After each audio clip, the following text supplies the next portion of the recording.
Mas eu quero convidar a Elis para vir aqui, ela tem um testemunho.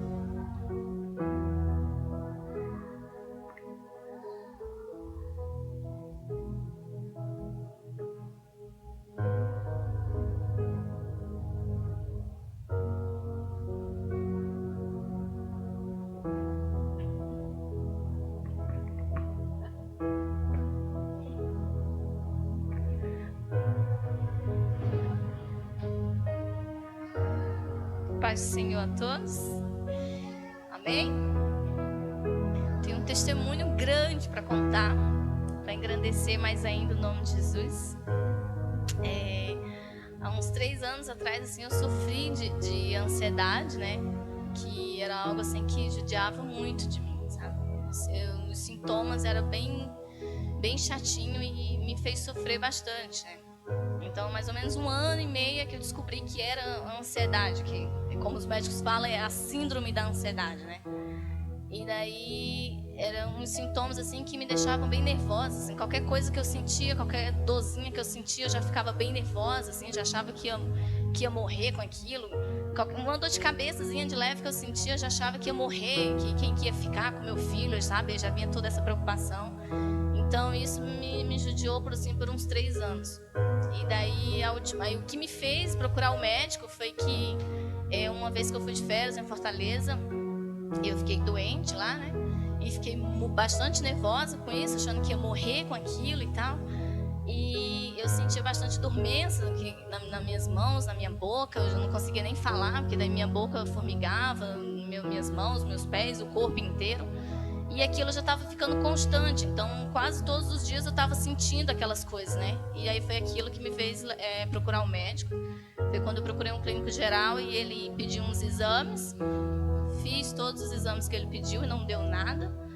E daí ele falou que era a síndrome da ansiedade por todos os sintomas que eu havia falado para ele, né? Que sentia. E daí ele pediu para mim tomar um antidepressivo por 6 meses. E daí eu saí do consultório, nunca mais voltei lá. E não comprei o remédio. E continuei sentindo aquelas coisas, né? Que quem sofre de ansiedade sabe o quanto judia todos os sintomas que é. E daí foi piorando. Comecei, estava sentindo. Aí procurei uma psiquiatra. Fui na psiquiatra. Daí eu fui na psiquiatra e daí contei para ela o que eu sentia. E daí ela falou que eu tava já em um grau de ansiedade bem alto, assim, sabe? E daí ela pediu pra gente começar um tratamento pelo menos de 1 ano com antidepressivo. E daí ela pediu pra mim começar pra não virar uma síndrome de um pânico, eu poderia virar uma depressão. E daí eu saí do consultório lá também, não comprei remédio, não tomei remédio. E continuou aquelas coisas todas sentindo, sabe? Então, assim, tinha dias que eu tava sentindo uma pressão terrível no peito. Uma dor muito forte no peito, que tudo isso era da ansiedade. Sentia várias outras coisas, era terrível. Então, todos os dias eu sentia aquela ansiedade, sabe? E não era aquela ansiedadezinha de dizer, tomara que chegue logo amanhã, tomara que chegue logo, tal, né? Não era esse tipo de ansiedade. Era a ansiedade que estava me judiando, assim, que me deixava não sentia mais, eu sentia bastante dormência nas minhas mãos, nos meus pés, sabe? Era algo assim bem ruim mesmo. E daí eu procurei uma psicóloga, o psicólogo também falou a mesma coisa. Então, assim, eu ficava procurando médicos e médicos para ver se algum deles me falava qualquer coisa que não era ansiedade, né? E daí, por último, eu comecei a sentir várias dores no peito que era bem forte, assim, que eu achava que estava tendo um infarto, sabe? De tão forte que era a dor no peito, que daí acelerava muito. E daí procurei um cardiologista, e daí ele pediu para mim fazer um eletrocardiograma, que também não deu nada, graças a Deus, não tinha nada no coração. E daí ele pediu, e daí eu contei para ele, né, tudo que eu sentia, e daí ele falou para mim também que antes de eu falar para ele que eu já tinha passado por outros médicos, os médicos tinham falado que era ansiedade, ele me falou que era síndrome da ansiedade que eu tava assim, que eu tinha, né? E que se eu não cuidasse, não tratasse com os medicamentos, poderia virar uma depressão ou uma síndrome do pânico. Daí Ele pediu pra gente começar, ele falou bem assim: Elis, deixa eu cuidar de você, vamos começar esse tratamento, vamos fazer esse tratamento por, assim, vamos começar pelo menos por 1 ano, assim, tomando esse antidepressivo, que você vai ficar bem melhor, você vai se sentir bem melhor com isso. E daí eu olhei assim pra ele e pensei assim: meu Deus, mais um médico que eu vim, que falou que é ansiedade, que eu não vou comprar esse remédio, que eu não vou tomar esse remédio. E daí vim pra casa, né? E daí eu comecei a pedir a Deus para curar daquelas coisas que eu sentia todos os dias. E cada vez mais ia ficando pior, cada vez mais a pressão assim era pior. E aí eu comecei a orar, acho que a minha fé tá pequena, acho que a minha fé tá pouca, né? E aí o Levi começou a me cobrar: mãe, o Loriano orou mais na gente, mãe, o Loriano orou mais em você, o Loriano orou mais em mim, o Loriano orou mais na gente.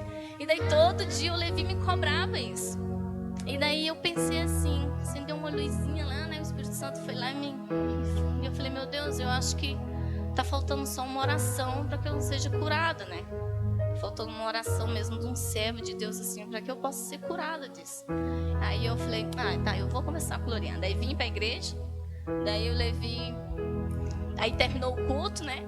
Eu também não falei nada, não orei, não pedi o Loriano para orar, e daí o Levi veio me cobrar: mãe, o Loriano esqueceu de orar na gente, desse jeito. Aí eu nem ia pedir, né? Eu nem ia falar nada, mas aí o Levi cobrou, eu falei: não, então é de Deus mesmo. Daí eu chamei o Loriano para conversar. E daí expliquei pro Loriano toda a situação, como tinha. O Loriano olhou assim pra mim, daí falou: Elis, você crê em Deus? Você crê que você pode se curar? Sim, creio.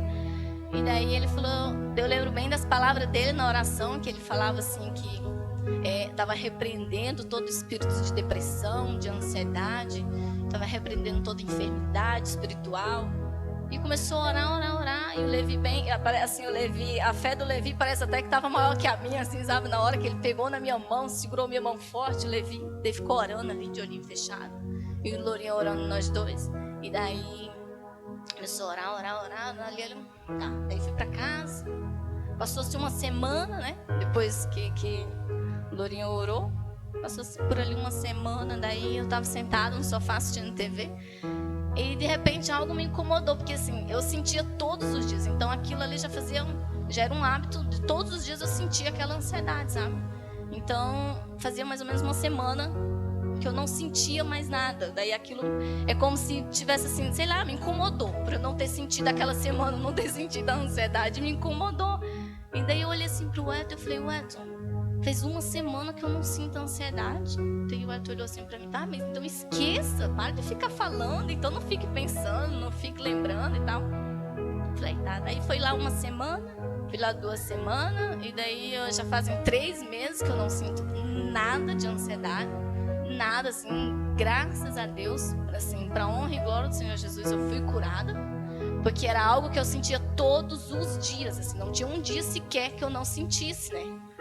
E daí faz 3 meses que eu não sinto mais nada, que eu creio em nome do Senhor Jesus que eu fui curada e que eu não há mais de sentir. E eu queria que vocês abrissem a Bíblia lá em Ezequiel, capítulo 12, versículo 28.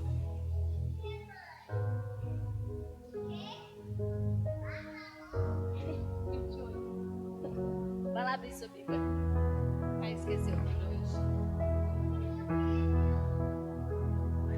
Ezequiel 12, 28. Fala assim: portanto, diz-lhe: assim diz o Senhor Deus, não será mais adiada nenhuma das minhas palavras, e a palavra que falei se cumprirá, diz o Senhor Deus, né? E se cumpriu, né? Que daí Deus usou um servo lá, profetizou na minha vida cura, libertação e bênçãos, e se cumpriu a palavra de Jesus. E eu fui curada e fui libertada dessa enfermidade, né? Porque para o médico é ansiedade, mas a gente sabe que é algo assim do diabo mesmo, para perturbar a vida da gente, para tirar a paz na vida da gente, né? E eu fui curada, para a honra e glória do Senhor Jesus. E estou feliz, porque assim, era algo que me judiava, que me incomodava. E hoje eu não sinto mais, eu sinto só paz, graças a Deus. E estou aqui para contar esse testemunho, para engrandecer o nome do Senhor Jesus. Amém. Glória a Deus. Glória a Deus.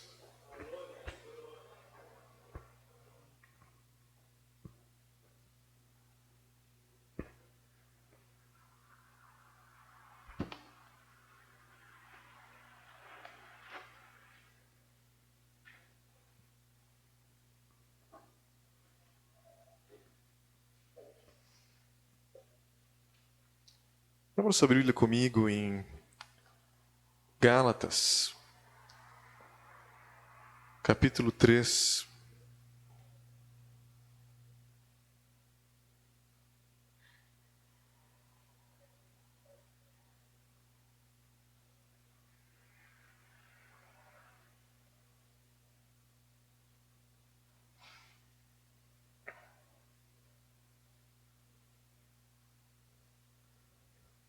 Versículo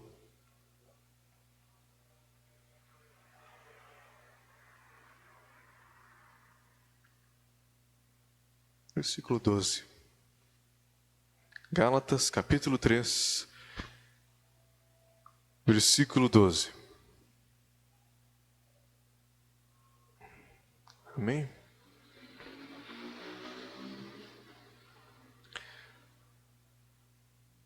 O texto diz assim: ora, a lei não procede de fé, mas aquele que observar os seus preceitos, por eles viverá. Ora, a lei não procede de fé, mas aquele que observar os seus preceitos, por eles viverá. Na verdade, o texto não está dizendo aqui, fazendo qualquer apologia, se depois você reler o texto ali completo. Ele está dizendo aqui para você que você deve cumprir simplesmente a lei e ela vai, a partir de uma série de rituais e atitudes suas, né, você vai vivendo uma vida tão pura e vai se purificando até que você alcance e compra a salvação. Não é isso, né?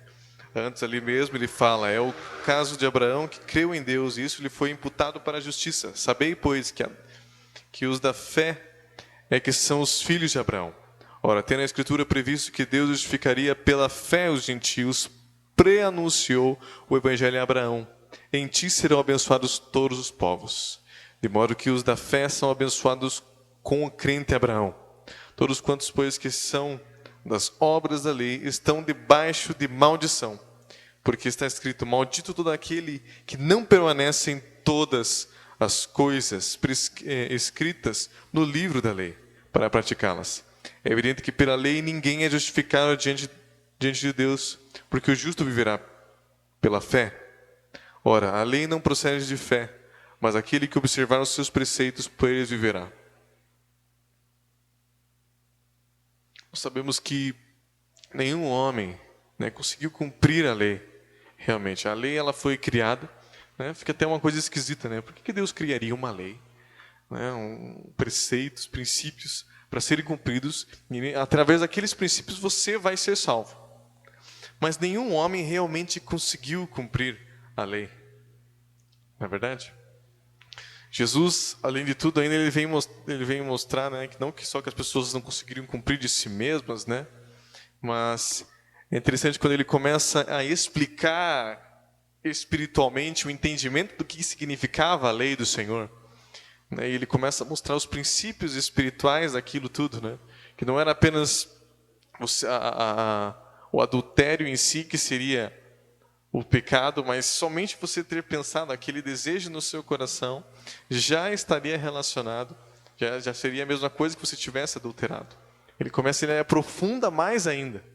Nós sabemos que a lei, o amor, amar a Deus em todas as coisas, esse princípio do amor e amar o próximo como a ti mesmo, isso aí já estava na lei. Não é verdade? Tudo isso já estava na lei. Em Mateus capítulo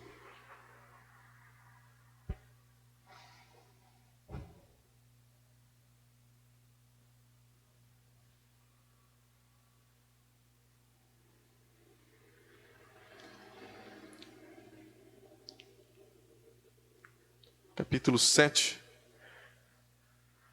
versículo 12 diz assim: tudo quanto, pois, quereis que os homens vos façam, assim fazei-o vós também a eles, porque esta é a lei e os profetas. Tudo o quanto, pois, quereis que os homens vos façam, assim fazei-o vós também a eles, porque esta é a lei e os profetas. Não, mas essa é a lei e os profetas? Mas não foi tudo cortado do Velho Testamento? Não foi cortado do Velho Testamento. Jesus ele veio para cumprir a lei. Não é isso que Jesus nos ensina? Ele veio para cumprir. A lei e os profetas consistiam nisso. Não era para você simplesmente ficar esperando as pessoas entenderam carnalmente, né? Como era uma nação, também precisava de uma lei. E as pessoas ficavam esperando o momento que alguém desse uma no olho dele, né? Um soco no olho dele, para ele poder revidar. Porque era olho por olho, né? Esperando o outro dar uma cutucada para ele poder também cutucar. Mas a visão de Deus não era essa. A ideia era que você, só de pensar, não vou fazer isso porque doeria em mim, né? Você ter visto, pensado em você. Não, eu não vou gostar de receber isso, então eu não vou fazer no outro. Então ele fala que isso é a lei e os profetas. Não, mas aí os profetas eu pensava que era outra coisa. Eu pensava que a lei e os profetas era olho por olho, né? Me bateu em mim, eu ficava esperando já alguém me dar um cutucão para eu poder também revidar. E ele fala, não é isso. A lei e os profetas é fazer tudo quanto, pois quereis que os homens vos façam, tudo que vocês querem que as pessoas façam para você, assim você deve fazer também as pessoas. Assim as pessoas falam, vou amar quem me ama. Amar quem ama é fácil, né? Agora, amar os inimigos é isso que Deus quer. Imagina uma sociedade assim, seria uma sociedade perfeita. Nenhum já fica pensando, não vou gostar de que façam isso comigo, então não vou fazer. Imagine todo mundo pensasse assim.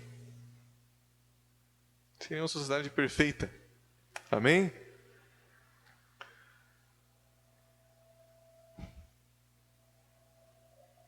E no texto anterior nós lemos que a lei, que ele cumprisse a lei, por ela viveria. E Deus estabeleceu esse princípio, a lei, para nós podermos viver. Mas nenhum homem conseguiu cumprir a lei. E a gente às vezes fica tentando entender isso, né? E a gente, mas é por isso que Jesus veio, né? Nenhum homem cumpriu e simplesmente fica aquela coisa meio vaga, né? Ninguém conseguiu cumprir, Jesus teve que vir, né? Morreu e ressuscitou por nós e tal. Eu já falei isso outras vezes, mas é importante sempre estarmos relembrando essas coisas. E não só relembrando, mas realmente entendendo quão profundo é isso, né? E o tema da mensagem de hoje, para você que está anotando, para você ter um norte, que nós vamos falar hoje, o tema da mensagem de hoje é o porquê da nova aliança. O tema é o porquê da nova aliança. Por que tem uma nova aliança? Por que Jesus teve que vir e inaugurar uma nova aliança? Por que ele teve que fazer isso?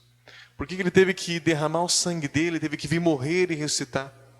Talvez algum de vocês, alguma pessoa que ouça a mensagem, diga assim, é simplesmente o propósito de Deus, né? É o propósito de Deus, né? Ele já ordenou tudo para que fosse assim, né? Deu na telha dele, vou fazer um negócio mais bonitinho, vou lá, vou morrer e ressuscitar, né? Que é aquela coisa meio vaga, não é verdade? Você não concorda comigo que fica meio vago dizer simplesmente é o propósito de Deus? É o propósito de Deus. Né? Deu vontade dele, né? Vou pensar, não vou simplesmente. Ele podia estalar os dedos, né? Deus Todo-Poderoso, Onisciente, Onipresente, Onipotente, Soberano. Estala os dedos, pum, todo mundo volta para Jesus. Mas por que ele, em vez de fazer isso, em vez de estalar os dedos e fazer todos nós voltarmos para Jesus, ele vem na terra, ele morre e ressuscita por mim e por você? Por que Jesus fez isso? Por que ele tinha que fazer isso? O fato é que a soberania de Deus, ela é diferente da soberania carnal. A soberania de Deus, ela é superior à soberania humana. Eu lembro quando eu jogava xadrez ali, algumas coisinhas, não é tão bom assim, mas tem cara que vê mais, né? Mas alguns lances você consegue ver à frente. Na verdade, dependendo se é alguns lances você consegue forçar alguma coisa ali, tinha aqueles probleminhas para resolver lá no xadrez, e você consegue resolver à frente, você consegue ver à frente algumas coisas. Sendo um ser humano, você consegue entendendo aquele processo ali e ver algumas coisas à frente. E Deus é assim. Mas eu não preciso brigar, pegar, entrar na cabeça daquele cara e fazê-lo fazer a minha vontade para que eu faça, para que eu corra aquilo. Eu não preciso fazer isso. Eu faço um lance e ele acaba fazendo outro lance. Ele tem que fazer um lance forçado. Ele pode até fazer outra coisa, mas provavelmente ele vai perder. Às vezes ele tem que entregar uma peça, eu forço ele a entregar uma peça, às vezes ele prefere não entregar e acaba levando mate. Enfim, quantas coisas podem acontecer, né?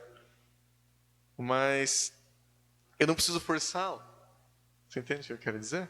E o propósito cumpre-se. Quanto melhor você for. Agora Deus, ele é todo poderoso, onisciente, onipresente, onipotente. Ele não faz as coisas, né, sem um fim. Né? Ele não faz as coisas de qualquer forma. Então, quando ele criou o homem, ele já estabeleceu princípios. A lei já estava lá no Éden. Ah, mas lei, legalista. Não, calma. Nós entendemos que a gente, pelo Espírito Santo, a graça não é fazer o que quer, viver em pecado. Não, é pela graça. Jesus morreu por todo mundo, então agora, né? Não, a graça, se a graça não me libertar, não te libertar, mesmo que seja progressivamente, se ela não nos libertar do pecado, ela não é graça, ela é uma desgraça. A graça que não visa, que não vem me proporcionar a capacidade de ser liberto do pecado, ela é desgraça. Não é graça. Ah, é graça, agora eu posso fazer o que eu quiser e de alguma forma, né, vai dar certo. Veja só, termina lá, Apocalipse, lá, a graça seja com todos, isso aí é a graça. Né? Uma visão totalmente contrária ao que Deus estava, qual que era o plano de Deus. Né? Deus, ele predestinou todos nós, toda a humanidade. Não é esse, aquele outro. A criação arde, né? Nós gememos, a criação geme, e o Espírito Santo, ele geme, já vem dizendo com a gente. Para que a gente, que nos ajudando, para quê? Para que nós venhamos viver, para que todo mundo venha se converter e venha viver aquilo que já foi pré-estabelecido lá na criação, que Deus sonhou para mim e para você. Deus tem um sonho, ou seja, ele predestinou, deu um destino. Não quer dizer que ele pegou e fica forçando, né? Vai para cá. Não, ele destinou, ele já teve um predestino. Antes, para mim e para você, ele te conhece, ele me conhece. Antes de mim nascer, ele já conhecia a nós. Nos conhecia. E ele tem um destino para mim e para você. Ele quer que nós sejamos semelhantes ao Filho dele. Que nós tenhamos justificados. E viemos viver cheios da glória do Senhor. E voltemos a viver aquilo que o homem foi criado para ser, cheio da glória de Deus. Como lá no Éden. Aleluia. Então o homem foi criado lá no Éden cheio da glória de Deus. E ele quer que todo mundo volte a viver isso. A criação que foi toda corrompida, ele quer que essa criação volte aos caminhos do Senhor. Às vezes as pessoas leem lá Romanos, acho que é 8, né? E não leem inteiro o texto. Desde o começo, quando ele começa a falar de ser filhos, na criação, que está esperando essa manifestação. Né? Que o Espírito Santo, né? O pecado, aquele que se inclina para a carne, cogita das coisas da carne, aquele que se inclina por Espírito, cogita das coisas do Espírito, tanto 8. Leia Romanos inteiro, você vai entender isso. Mas você tem que ler toda a Bíblia. Né? Às vezes as pessoas pegam um versículo e daí usam como base para tudo. Né? A Bíblia ela é um todo. Não é verdade? Então por que Jesus teve que vir e morrer e ressuscitar por mim e por você? Por que teve que acontecer isso? Por que teve que vir uma nova aliança? A Bíblia nos ensina, em Salmo 115, a gente sempre fala isso, que os céus são os céus do Senhor, mas a terra deu a ele aos filhos dos homens.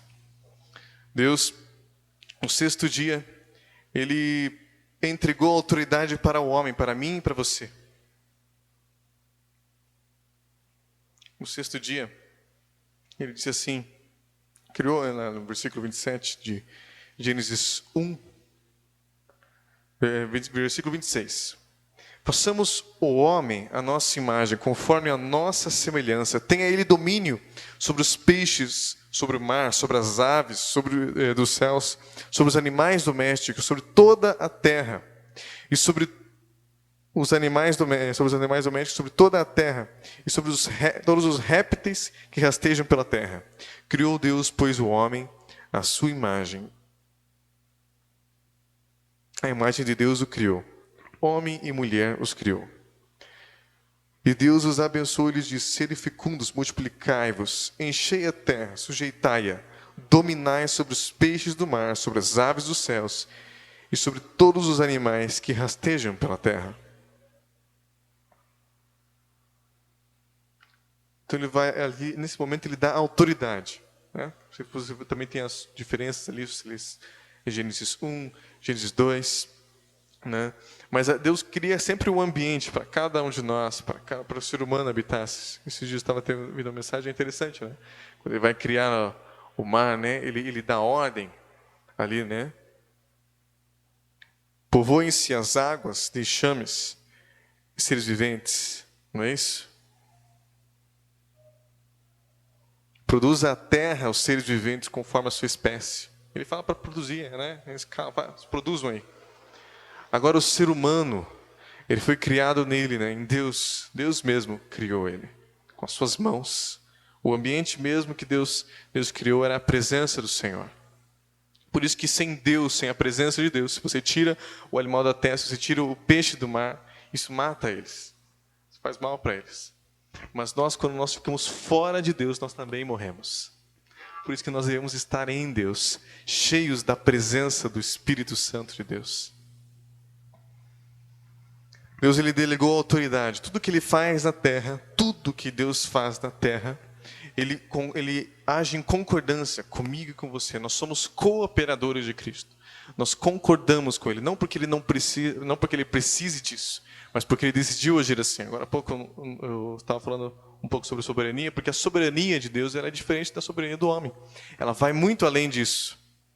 A soberania do homem, as pessoas já lembram de reis absolutistas, né, que eles têm que mandam e desmandam e ficam forçando as pessoas a fazerem aquilo que eles querem, né, com poder e com ira, e tem que forçar e tal.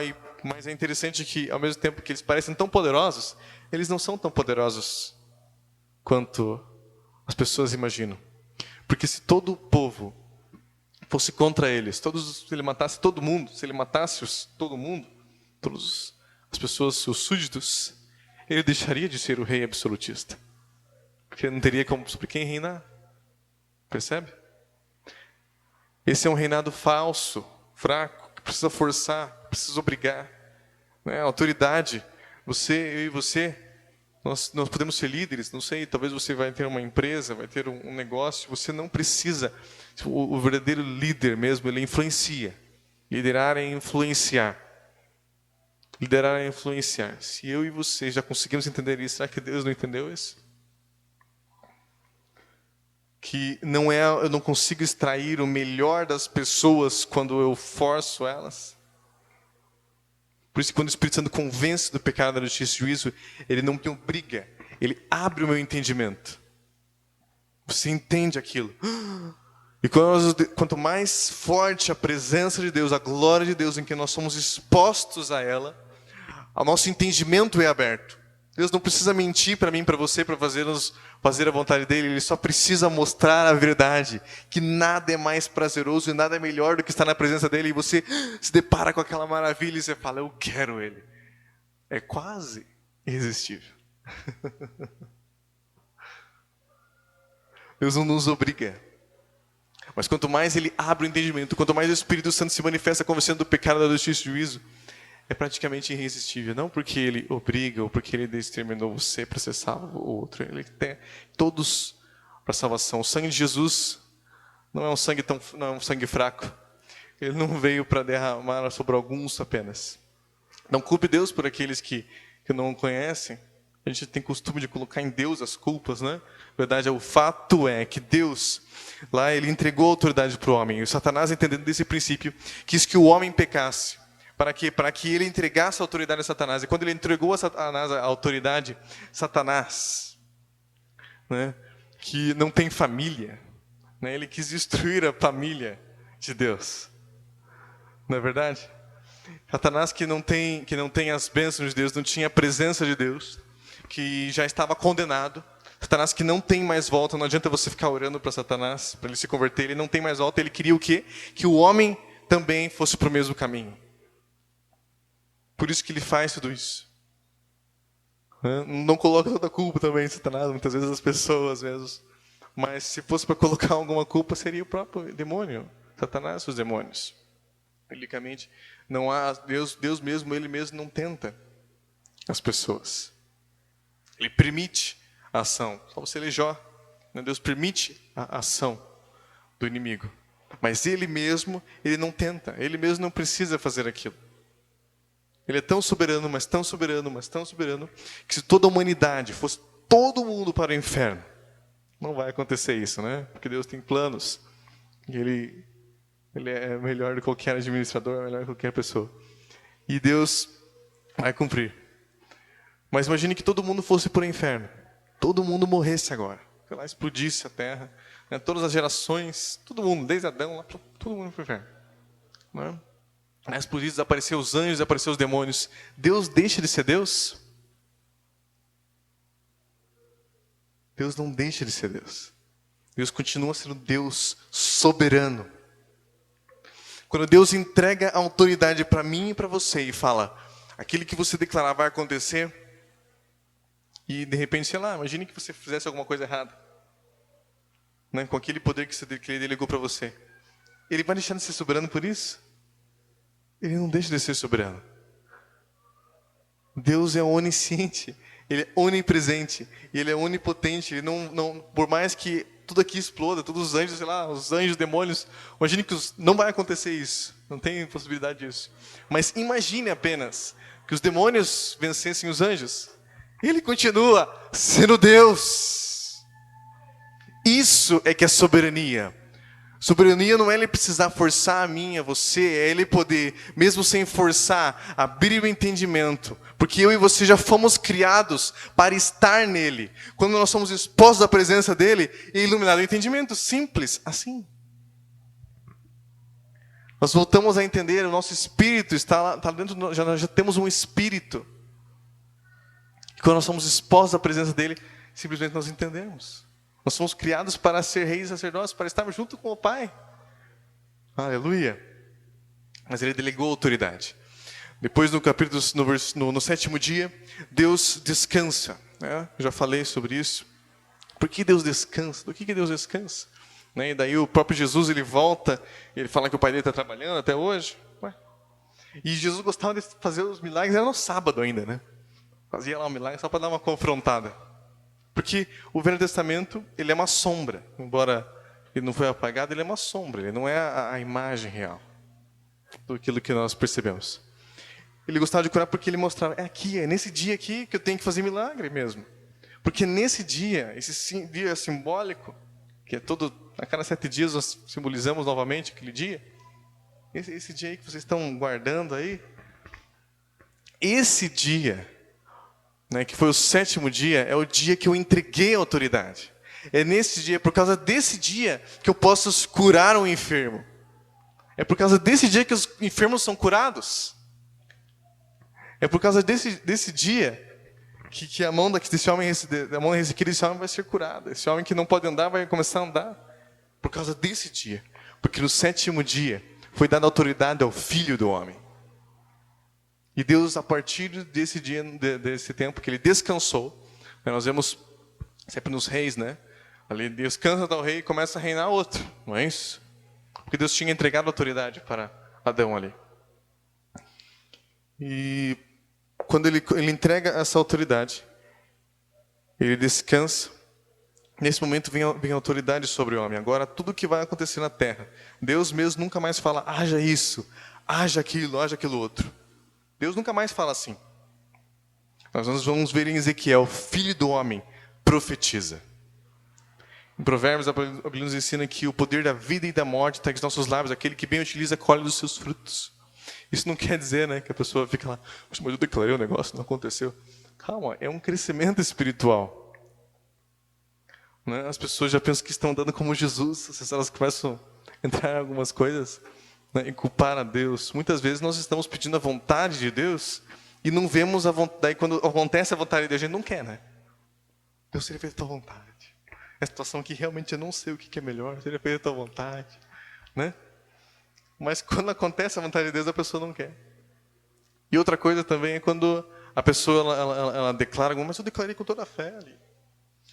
A pessoa, às vezes, a maneira que ela explica, o que dá a entender, eu estava na mesma, assim, era eu e Jesus ali declarando a mesma coisa. Era como se eu estivesse na pessoa de Jesus, naquela santidade perfeita, na plenitude da unção, na plenitude dos dons, na plenitude da glória do Senhor. E declarei com a mesma intensidade, como se Jesus estivesse declarando. Imagine Jesus, cheio da unção, na plenitude da unção, na plenitude dos dons, e cheio da fé. Naquela plenitude eu declarei e não aconteceu. É isso que a pessoa está dizendo quando ela fala que eu orei com toda a fé do mundo, com toda a unção, e não aconteceu. Dizendo que, usando esse argumento para dizer que Deus não entregou a autoridade. É isso que ela está dizendo. Ela está dizendo que ela estava no mesmo nível de Jesus, e nesse mesmo nível não aconteceu. Os apóstolos, meus amigos, já tinham recebido autoridade, mas não conseguiram libertar aquele rapaz que chegou lá, que tinha alguns problemas lá, algumas crises. Né? Lembra daquela crise lá que Jesus ele manda eles por causa da falta de oração e de jejum? Ou seja, já tinha sido entregado a autoridade. Mas é aquela coisa, Deus, Ele é fiel. Aleluia. Deus é fiel. Olha que coisa bonita, né? Colocar no carro, colocar na casa, olha, Deus é fiel. Aleluia. Mas o quanto eu e você somos fiéis. Né? Eu lembro que Moisés, né, ele era fiel em todas as obras da casa do Senhor. É interessante que Deus usa essa terminologia para falar quando lembra que quando Miriam lá e Arão, né? Miriam e Arão, quando eles ficaram lá meio que, dá a impressão que eles ficaram meio enciumadinhos na situação lá dele lá com a mulher dele lá, enfim. Depois vocês podem ler lá. Mas está entendendo que dá a impressão que eles tinham ciúme era mesmo do próprio dele mesmo. Deus ficou bravo com eles. Falou, olha, se há profeta nesse lugar aqui, é visão, é sonho, é em mistérios. Misteriosos, que precisa ser revelado. Né? Porque às vezes a gente recebe uma revelação de Deus, né? E a gente já vem com o interpretamento. O que é o interpretamento? A gente já recebe a revelação, né? É que nem quando você tem uma profecia, né? Às vezes fala um negócio, né? Uma palavra é profecia, o resto é tudo interpretação carnal, né? Porque a gente tem que crescer, não é verdade? Olha, eu vi, né? Sei lá, a pessoa vê alguma coisa lá e ela já vem com interpretação. Às vezes Deus não deu a palavra de sabedoria para ela. Às vezes ela vem para uma outra pessoa e Deus dá a palavra de sabedoria para outra pessoa. Daquela pessoa, esse sonho significa isso. E ela mesma já estava deduzindo outra coisa.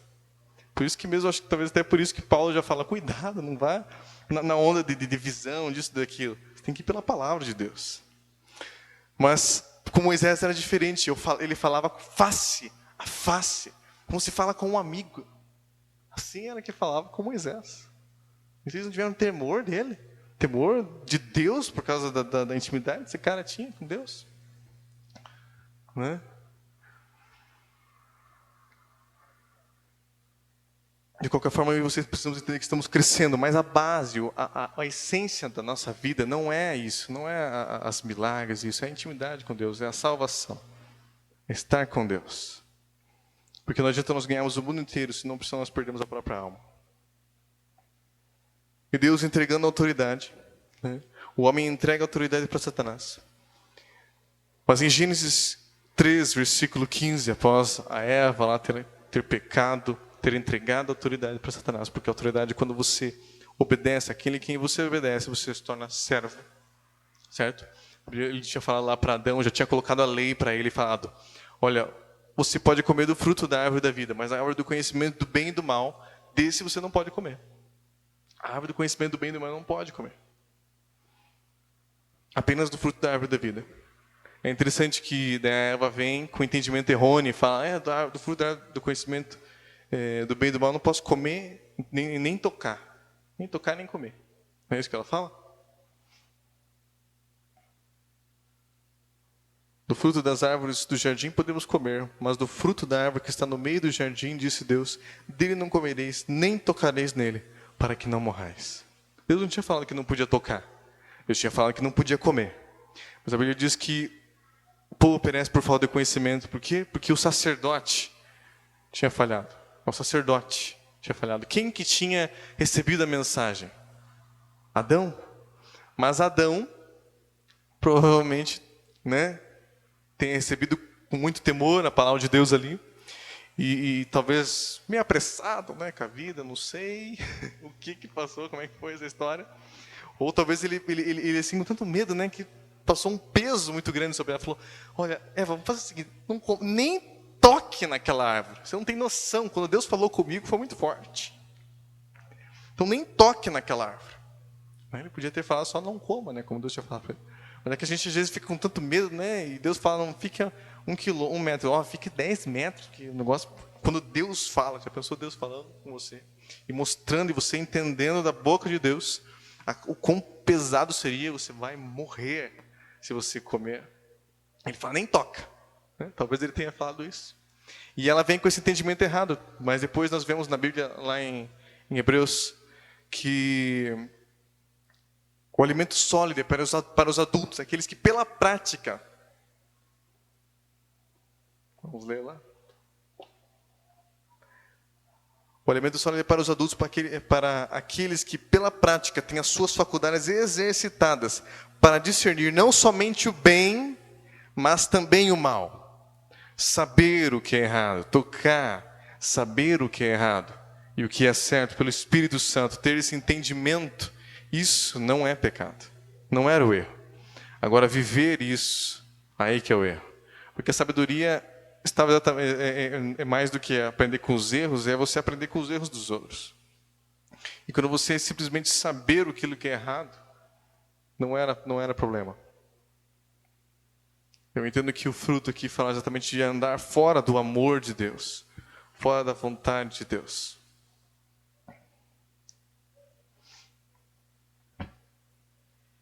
Em Gênesis 3,15, Deus faz a promessa, depois que pecou, com o resto dos problemas, ele fala assim, porém, inimizade entre ti e a mulher. Isso, Gênesis capítulo 3, versículo 15, diz assim, porém, inimizade entre ti e a mulher. É para Satanás que está falando ali, né? E a mulher, entre a tua descendência e o meu descendente, este te ferirá a cabeça, e tu lhe ferirás o calcanhar. Esse lhe ferirá a cabeça. Mas é interessante que ele fala descendente. E em Gálatas, capítulo 3, versículo 16. Gálatas, capítulo 3, versículo 16, diz assim, ora, as promessas foram feitas a Abraão e ao seu descendente. Não diz e aos descendentes, como se falando de muitos, porém como a um, e ao teu descendente, que é Cristo. Na verdade ele fala Abraão exatamente porque depois ele dá as promessas para Abraão, mas é no descendente também que ele fala para Abraão. E quem que é esse descendente? Paulo nos ensina ali que era Jesus, o próprio Jesus, esse era o descendente que viria e feriria a cabeça da serpente. Então Satanás tinha reconquistado a autoridade. É por isso que Satanás, ele chega lá na tentação e mostra os reinos e fala que se você se prostrar e me adorares, eu te darei tudo isso. É só você se prostrar aí que eu te dou tudo isso.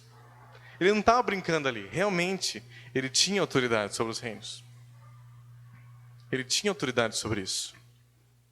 Né? Embora o mundo jaz no maligno, Jesus veio para salvar o mundo, o cosmos, todas as esferas da sociedade. Jesus veio para salvar. Veio para transformar, para influenciar com o amor dele. E quando Jesus ele vem, né? Por que ele vem? Como que ele faz para vir se nada acontece? Por que ele teve que vir na terra? Por que teve que ter uma nova aliança? A palavra aliança fala de perite, cortar onde flui sangue, na verdade, cortar, né, aliança. Aliança, você tem vários tipos de aliança, não é verdade? Mas mais especificamente esse cortar onde flui sangue, né? É uma maneira de você firmar uma aliança. Já viu aqueles filminhos lá, eles cortam o sangue lá e põem os dedinhos assim, ou cumprimentam, ou dá uma guspira na mão e se cumprimentam lá, firmando um trato, um pacto. Não é assim? Na verdade, isso é um princípio bíblico, né? Não é uma brincadeira, isso vem lá na Bíblia. Isso acontece entre as nações, por exemplo. Você tem nações que fazem, às vezes, alianças para comércio, para algumas coisas. E quando nós fazemos uma aliança, né, nós vemos, por exemplo, a ideia ali de Davi e Jonathan, né, quando ele faz a aliança, né, eles trocam ali roupa, lança, a roupa ali, armamento e tal. Porque quando nós fazemos uma aliança com Deus, é exatamente isso que acontece. Né? O exército de Deus passa a ser o nosso exército. O que é de Deus passa a ser meu também. O que é meu passa a ser dele. A palavra aliança é a mesma palavra também usada para casamento, do casamento também, é a mesma terminologia. E quando há essa aliança, imagine quando ele troca lá e coloca a roupa de Jonathan vem sobre a roupa sobre Davi, e Davi sai no cavalo lá com aquela roupa especial, né, de realeza, né, aquela que a gente brinca, né, quando as pessoas falavam, a gente fala, né, já ouvi isso, né, é interessante. Olhavam para Davi, não falavam lá vai Davi. Olhavam a roupa dele ali e falavam lá vai Jonathan, lá vai o príncipe. Porque a aliança é exatamente isso. Tudo que é meu, agora quando eu faço aliança, agora é dele. Agora são os dois, são um. Aquele que se une à mulher é uma só carne. Mas aquele que se une ao Senhor é um espírito com ele. Aliança de sangue. Então, esse é um princípio bíblico. Isso já começa lá desde o Éden. Quando Adão peca lá, depois ele coloca a roupa. Como é que ele colocou aquela roupa? Provavelmente algum animalzinho tinha, né, derramado, tinha sido sangue. Então, Deus fala, vai vir alguém que vai ferir. Já estou indo. Não vai demorar, acho que muito tempo, não. Não vou fazer promessa. Mas vai vir alguém que vai vir ferir a tua cabeça. Satanás fica ali. Imagina recebeu um confronto, né? Deus falando para ele ali, ameaçando ele, dizendo que vai vir alguém que vai cumprir a promessa. Alguém que vai vir e vai conquistar, vai viver a lei. Mas vai passando os homens de Deus, vai vindo homens de Deus, e sempre eles tinham falhas, sempre eles tinham pecado. E não só isso, como eles tinham a natureza pecaminosa, e não podiam se purificar de si mesmos, o homem ficou separado de Deus, não podia ser religado a Deus de uma hora para outra. Mas quando vem Jesus, ele vem de uma semente incorruptível. Ele vem da semente do Senhor. Mas como é que, até para Jesus vir aqui, os céus do Senhor, o Senhor, a terra, Deus, filhos, nada ele faz na terra sem que haja concordância. Por isso que tem tantas profecias no Velho Testamento, para que Jesus viesse. Todas as profecias que falavam de Jesus. O próprio sangue, a Bíblia nos ensina em Hebreus, capítulo 11. Versículo 4 diz assim, pela fé Abel ofereceu a Deus mais excelente sacrifício do que Caim, pelo que obteve testemunho de ser justo, tendo a aprovação de Deus quanto às suas ofertas. Por meio dela também, mesmo depois de morto, ainda fala. Por que a oferta de Abel falava ainda? Porque quando ele fez aquilo, ele fez por fé. Imagina, a gente brinca, né? Imagina com Caim vindo trazendo a oferta dele, né? Suado, né? Suado porque era na lavoura, né? Era a plantação, tem que plantar, tem que regar, tem que colher, é um trabalheira, é muito trabalho. E ele vem suado e oferece a Deus ali. Agora vem lá o Abel. Talvez, não sei se ele fazia como o Davi, ficava tocandinho o seu instrumento, acredito que não. Eu estou brincando. Imagine lá, era tranquilinho lá, né? De manhã lá, soltava os bichinhos dele. Né? Deus mesmo que fazia crescer a planta lá, eles iam lá, comiam. Não tinha todo esse cuidado que tem hoje, né? Eles ficavam soltinhos os bichinhos dele lá, comendo, lá pastando, crescia, engordava. Ele chegou lá, arrumou o cabelo, tomou banho, se arrumou, foi lá, vou oferecer meu bichinho. Bonitinho, sem suor. E vai lá e mata. Entrega, oferece a Deus aquilo. O que ele fez? Que obra que ele fez? Como é que... Ele não fez nada. Ele ficou lá só esperando o bichinho crescer, engordar, foi lá e cortou. E ofereceu o cheiro, a gordura lá. Por que ele fez isso? Ele disse que foi por fé. Pela fé, Abel ofereceu a Deus mais excelente sacrifício. Provavelmente com quem que ele aprendeu isso? O próprio Deus tinha ensinado já a Adão, né? Ele tinha matado o animal. Talvez ele tenha aprendido com o próprio Adão isso, a oferta. E ele entendeu que não era a obra dele. O sangue, né, daquele animal, o sangue fala exatamente da graça. Porque não há obra ali. É por fé. Estou matando é por fé. Porque por mais que eu fizesse uma grandiosíssima obra aqui para o Senhor, nada disso poderia restaurar a aliança que foi aquilo, nada disso podia restaurar a comunhão entre Deus e o homem. De mim mesmo eu não posso fazer isso. Então eu faço isso aqui profeticamente. Esse sangue, que ele entendia algo profético. Aquele sangue já profetizava a vinda do nosso Senhor. Todo o sangue que era derramado, cada animal que era morto, já profetizava a vinda daquele que realmente, de uma vez por toda, reinauguraria. Faria uma nova aliança entre Deus e os homens. Estabeleceria, completaria realmente a obra. Feriria a cabeça da serpente. Cada um vem profetizando, ele vai ter que ser cheio do Espírito Santo. Então vai lá, profeta, fala lá. Vai ter que ser assim, vai começar a profetizar. Né? Até que vem Jesus. Né? Na plenitude dos tempos, quando havia concordância para que ele viesse na terra. Porque Deus tinha dado a autoridade aos homens, e os homens concordaram com o Senhor. E houve na plenitude dos tempos, quando vem Jesus na terra, pelo Espírito Santo, né? Quando você planta uma laranja, né? Uma semente de laranja, nasce laranjeira. Quando você planta uma semente de maçã, nasce uma macieira. Né? Nasce o filho, não é verdade? E quando o Espírito Santo colocou a semente, nasceu uma semente incorruptível. Nasceu o Filho de Deus. E Jesus, sem pecado, já purificado, perfeito ali, viveu, cresceu, sofreu, viveu como um homem, plenamente como um homem. Tudo que ele fazia, todos os milagres que Jesus fazia, era pelo poder do Espírito Santo. Tudo que ele fazia.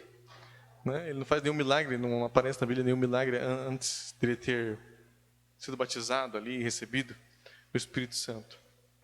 Embora ele sendo Deus, ele tinha se desfeito de toda a sua glória. E ele vem e ele cumpre a lei, porque aquele que cumprir a lei, por ela viverá. E ele vem e ele cumpre a lei.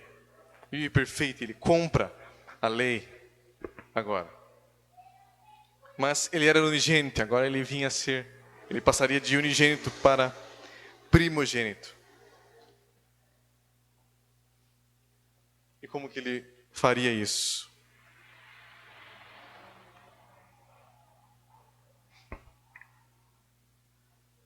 Abra comigo em Hebreus.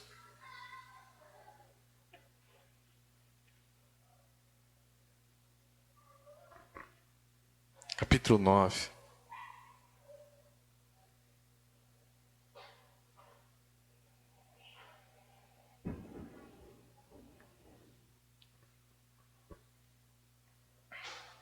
Hebreus capítulo 9, versículo 11.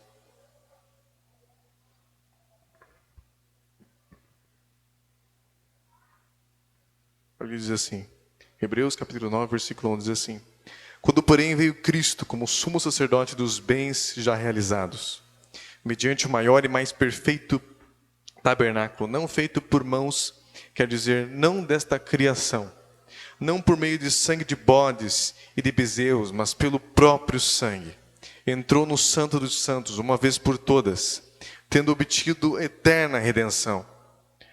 Portanto, se o sangue de bodes e de touros e a cinza de uma novilha, aspergidos sobre os contaminados, os santificam quanto à purificação da carne, muito mais o sangue de Cristo, que pelo Espírito Eterno a si mesmo se ofereceu sem mácula a Deus, purificará a nossa consciência de obras mortas, para servirmos ao Deus vivo. Por isso, mesmo Ele é o mediador da nova aliança, a fim de que, intervindo a morte para a remissão das transgressões que havia sobre a primeira aliança, recebam a promessa da eterna herança aqueles que têm sido chamados. Porque onde há testamento, é necessário que intervenha a morte do testador. Pois um testamento só é confirmado no caso de mortos, visto que de maneira nenhuma tem força de lei, enquanto vive o testador. Pelo que nem a primeira aliança foi sancionada sem sangue. Porque, havendo Moisés proclamado todos os mandamentos segundo a lei a todo o povo, tomou sangue de bezerros e dos bodes com água e lã tinta de escarlate, E aspergiu não só o próprio livro, como também sobre todo o povo, dizendo: este é o sangue da aliança, a qual Deus prescreveu para vós outros. Igualmente também aspergiu com sangue o tabernáculo e todos os utensílios do serviço sagrado. Com efeito, quase todas as coisas segundo a lei se purificam com sangue, e sem derramamento de sangue não há remissão. Então o testamento é aquilo que deixa para a herança. A gente já falou sobre isso, o texto nos ensina. Quando tem uma pessoa lá velhinha, né, vai deixando tudo, deixa isso para o meu filho, isso para o meu neto, para o meu amigo lá não sei de onde, né? Ele vai deixando seus pertences daquilo que ele conquistou em vida. Da mesma forma o Senhor Jesus, ele veio e reconquistou a vida. Deus, na sua onisciência, na sua sabedoria, sem querer forçar o homem, porque ele não age assim, ele nunca desejou fazer isso, por isso que ele criou o ser humano, né? Dotado de conhecimento, dotado de sabedoria. Por isso que ele permitiu, ele deu a permissão de que o homem pudesse pecar, isso lhe dava liberdade, porque se nós não pudéssemos pecar, nós não seríamos livres. Não é verdade? Mas lá já no Éden, ele deu a permissão que o homem pudesse pecar. E Deus, sabendo de tudo isso, ele já tinha preparado, deixado a lei dele de uma forma que fosse possível reconquistar. De uma forma assim, missão impossível e fica no chinelo. Mas era possível. Né? Missão impossível fica assim, escanteio com todo esse princípio, para entender que estava na lei lá, que aquele cumprisse a lei. E que se os homens concordassem, Jesus poderia vir, poderia morrer, porque ele ia reconquistar a vida, ia deixar tudo no testamento. Salvação, vida eterna, curas, milagres, tudo ele ia deixar lá no testamento dele. E morrendo, ele entregaria a todos os filhos dele, pelo Espírito Santo, que é o penhor, né, que é o nosso advogado, que ele é o consolador, aquele que advoga, que faz aquilo se manifestar. Você não pode chegar lá diante do testamento, lá você precisa de um advogado para isso. Por isso tem o Espírito Santo, que ele foi derramado sobre nós para isso. Ele é o consolador, ele é o advogado. E ele estabelece esse testamento, deixa tudo lá para mim e para você, mas só ia valer se ele ficasse vivo, não vale. Ele tinha que morrer. Ele tinha que morrer, ele derramar o sangue dele. Então ele morre. E no momento que ele morre, o testamento dele se torna válido para mim e para você. Tudo aquilo que ele conquistou, a vida eterna para a humanidade que ele conquistou em vida, agora é oferecida a todos aqueles que são filhos de Abraão pela fé, filhos do Senhor Jesus, filhos do Senhor, nosso Pai, agora irmãos de Jesus, e ele não se envergonha disso, aleluia. Então Jesus morreu e ressuscitou por isso, para reconquistar, ele fez tudo isso. Não é uma coisa maravilhosa? Né? Às vezes as pessoas ficam, né, lá tem até a mocinha, lá, né, fica lá toda encantada, com alguma coisinha lá que o namorado deu para ela, né? Uma coisa tão maravilhosa, né? Encantada. Mas Jesus, ele veio, morreu e ressuscitou. Porque né, a morte, às vezes a gente já ouviu tanto, mas eu sabia tudo isso aí que está falando, né? Que Jesus morreu e tal. Mas a gente não tem a noção do quão grandioso foi o que Jesus fez. A dor da morte ela é tão dolorida, sabe por quê? Porque você não fomos criados para morrer. Não fomos criados para morrer. Então, quando morre, a gente sente uma coisa e a gente não sabe explicar. Principalmente quando a gente conhece alguém. Quando alguém morre, né? Não você quando morre. Imagine alguém, não sei se você já teve alguma perda assim dolorida. Algum parente, algum amigo. Né? Um jovem, alguma coisa, quando morreu. Percebe isso? E Deus, ele nos ensina que isso foi amor, porque o Espírito Santo ele se entristece quando a gente peca. O Espírito Santo ele tem ciúmes. O Espírito Santo ele tem sentimentos. Mas ele fez essa obra maravilhosa. E ele entregou o seu filho na cruz do Calvário. Ele entregou, né? Para reconquistar tudo aquilo que havia sido perdido, para reconquistar e para dar a mim e você a graça, porque pela graça somos salvos mediante a fé. Isso não vem de vós. O que não vem de nós? A fé ou a graça, a salvação? Tem uma vírgula ali entre a fé.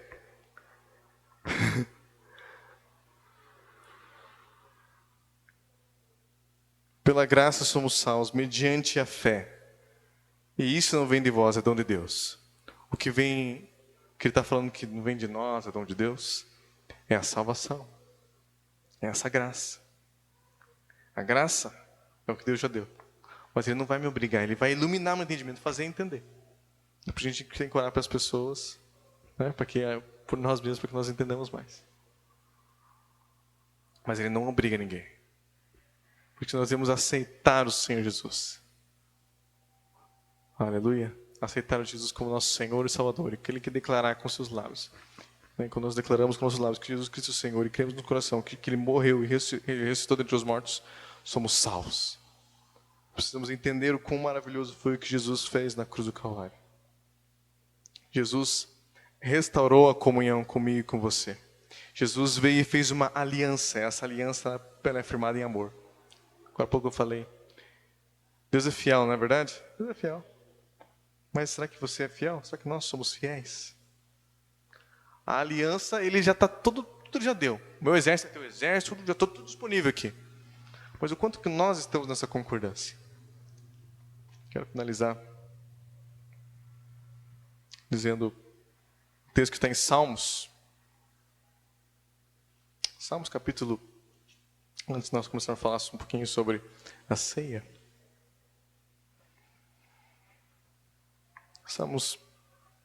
Livro de Salmos, número 25, versículo 14. Eu creio que espero que você tenha entendido, que nós temos entendido um pouquinho sobre o que Jesus fez. E percebido que há muito a ser conquistado, que eu e você temos muito para viver ainda em Cristo. Deus quer que você vivamos tudo que Ele planejou para mim e para você. Ele reconquistou a nossa autoridade. Ele fez uma aliança. Mas a aliança, ela não é apenas do marido, né? Ou só da esposa. É um conjunto. Não é verdade? É um conjunto. São um espírito com o Senhor. Isso é aliança. Você quer viver a aliança mesmo com o Senhor? E provar realmente o exército dele sendo teu exército. As bênçãos, tudo que ele tem sendo teu e tudo que é teu é dele. Nós queremos tudo que é dele seja nosso, né? Mas a gente não quer que tudo que é nosso seja dele, né? Entregar a nossa vontade a ele. E o texto diz assim, em Salmos, número 25, verso 14, diz assim: a intimidade do Senhor é para os que o temem, aos quais Ele dará a conhecer a sua aliança. A intimidade do Senhor é para os que o temem, aos quais Ele dará a conhecer a sua aliança. Vamos buscar o Senhor? Vamos temer o Senhor? Ter a intimidade do Senhor? Amém?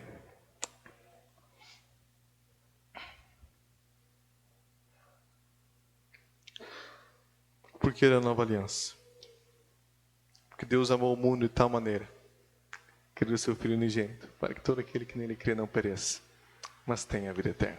Vamos colocar em pé?